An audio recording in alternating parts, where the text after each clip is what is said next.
just technically, I think we had took a step back that particular day from what we have done the previous days, but the guys have stepped back up, the last couple of days of practice, so I'm positive about that. Sierra seemed to take further steps in his development. Mike Riley's been very appreciative about her, praising him. What have you seen from Sierra? Playmaking.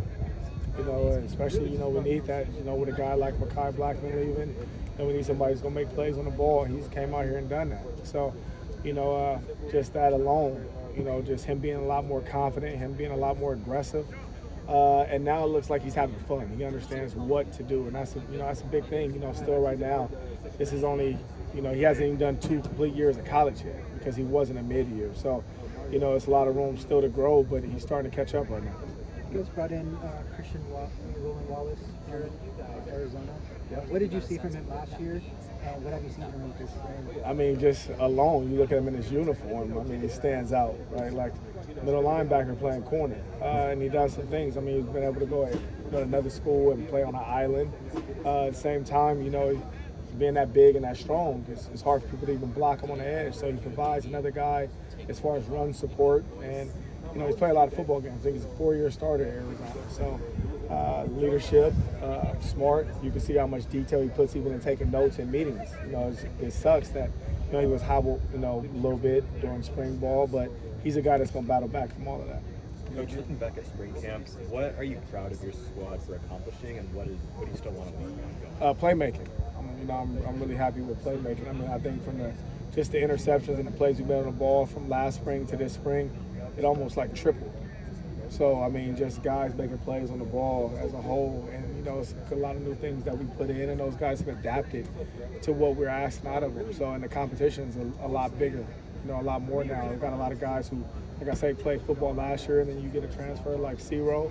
It's multiple guys that can step on the field and play. Is there anything you still want to look for in your squad that you still need to improve on? Everything. It's a day-to-day thing. The technique, we almost got to be 100%, on everything we do. So 90%, 9 out of 10 isn't going to be good enough. So it's a lot of things I'm still looking forward to. What's the biggest thing the money has to show you between now and the fall to maybe get in the rotation on the field? Like I say, it's just a battle every week, just competing.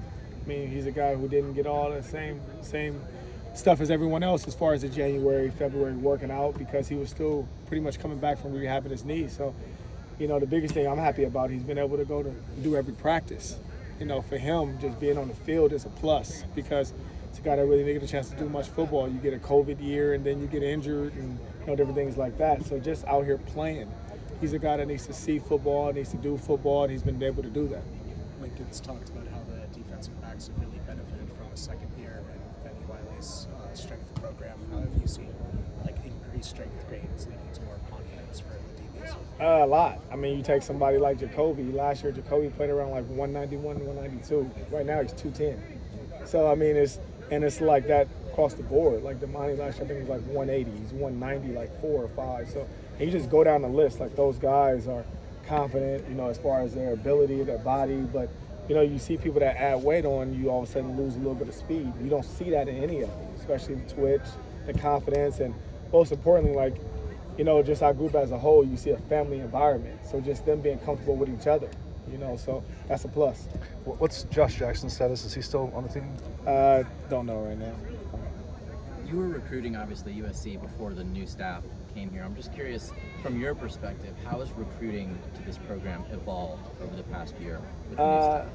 Recruiting is going to evolve, period. There's so many new things that have came up in recruiting, just from NIL, from transfer portal, different things like that. But the biggest thing is the competition across the board at every position.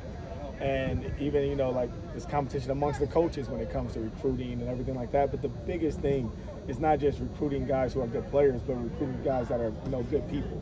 Our culture here right now is extremely, extremely good, and we'll continue to build on that by the people we bring in here. What did Fabian Ross show you this spring? He's one of the actual younger guys that hasn't got a chance to play. So just him being out here once again, and he's a guy that got beat up a little bit during spring as far as the injury, but he's able to battle back, and he's continued to learn. Today was one of his better days of all spring football, so that's a plus. Thank you.